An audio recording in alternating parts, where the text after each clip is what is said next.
যে কোনো পাকুড়া বা বড়া খেতে এতই ভালো লাগে। কেউ কেউ পাকুড়া বলে আর কেউ কেউ বড়া বলে, আমরা বড়াই বলি। হ্যালো এভরিওয়ান, সবাইকে নমস্কার জানাচ্ছি। আমি বুলটি বুলটি লাইফস্টাইল থেকে বলছি, আর একটা নিউ ব্লগে আপনাদেরকে স্বাগতম জানাচ্ছি। এই ফুলটা কে কে চিনেন? এই ফুলের নাম হচ্ছে, আমাদের বাসাতে বলি সনফুল। আপনারা কে কোন অঞ্চলে এই ফুলের নামটা কি বলেন অবশ্যই কমেন্ট বক্সে বলে যাবেন। আমরা সনফুল বলি। ফুলগুলো আমি দুইভাবে মেখে নিব, যেহেতু আমার শাশুড়ি মা ডিম খায় না। প্রথমে যে ফুলগুলো মেখে নিয়েছি ডিম দিয়ে, আর শাশুড়ি মায়ের জন্য আলাদা পাত্রে আলাদা করে মেখে নিচ্ছি। মা যেহেতু ডিম খায় না, ওনার জন্য এই বড়াগুলো প্রথমে ভেজে নিয়ে নিব। তারপর আস্তে আস্তে আমাদের জন্য যে বড়াগুলো মেখে রেখেছি ওই বড়াগুলোও ভেজে নিব।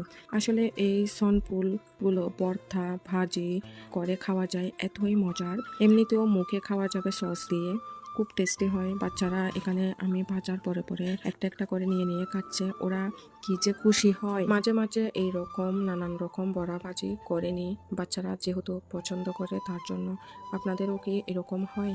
এই তো আমাদের বড়া ভাজিগুলো একটা বাটিতে নিয়ে নিয়েছি। এই দেখেন কি সুন্দর হয়েছে, খেতেও অনেক সুস্বাদু হয়েছিল। এইদিকে আমার মেয়েও খেয়ে খেয়ে একটু আপনাদেরকে দেখাচ্ছে। আজকের মতো ভিডিও এতটুকুই। সবাই ভালো থাকবেন, টাটা।